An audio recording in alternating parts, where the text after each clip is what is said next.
Well, we're back on the roadster with more puzzle pieces to fit. This should be fun.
You might not be able to see this, but trust me, it's here. We've got kind of a peak right along here. This process of building a trunk lid is not the perfect process. But what I think I'm going to do, in fact, I'm sure I'm going to do it, is I'm going to slice a little bit more material in here, make the gap a little wider, hammer it down, and see what I'd look like, see if that gets rid of most of the peak. If not, I'll widen it a little more, hammer it down a little bit more, until I get the transition a little smoother.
Okay, I need to explain something.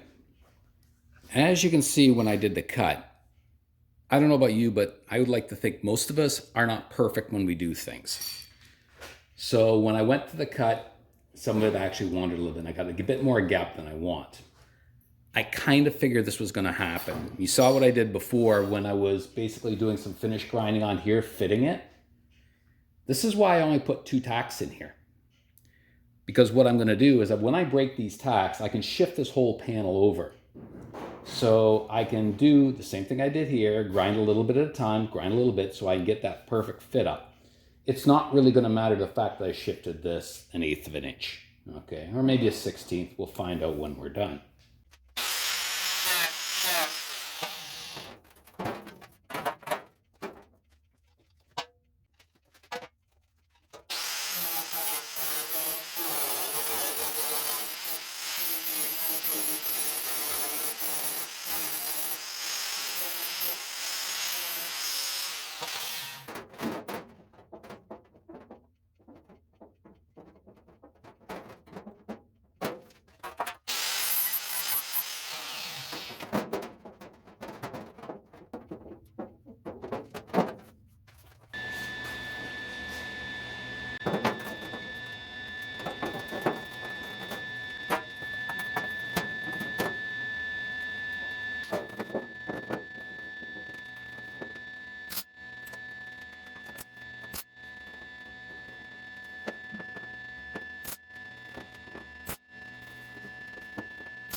Well, now, here's a surprise.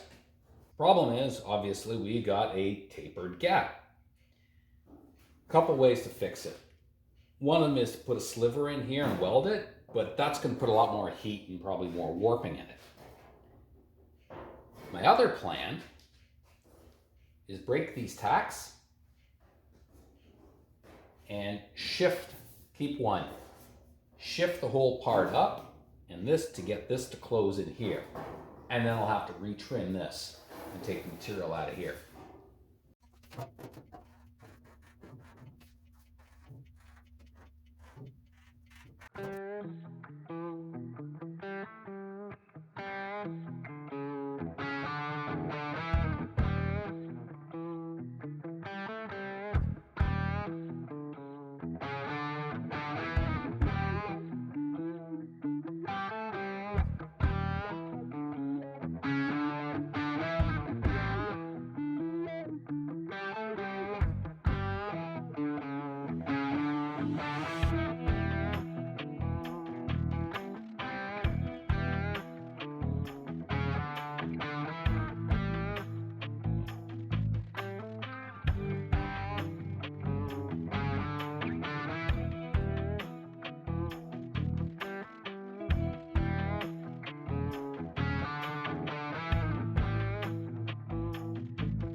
One of my little tricks when I'm doing a larger panel and the gaps vary, what I like to do is I like to keep my wire speed more or less constant.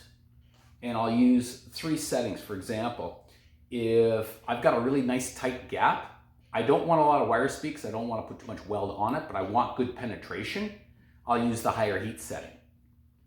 When I've got a larger gap, then I don't want to put a lot of heat into it, but I want to get material on there to fill the gap. And that's when I click down and do that. So as I'm working, it's more efficient for me to do it this way. That, oh, I'm plugging along, oh, I hit some gap, I just blew a hole. Quick, I'm here, I change it to here. Zap, zap, fill the hole. Okay, go back to the other one, click.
That's it for today.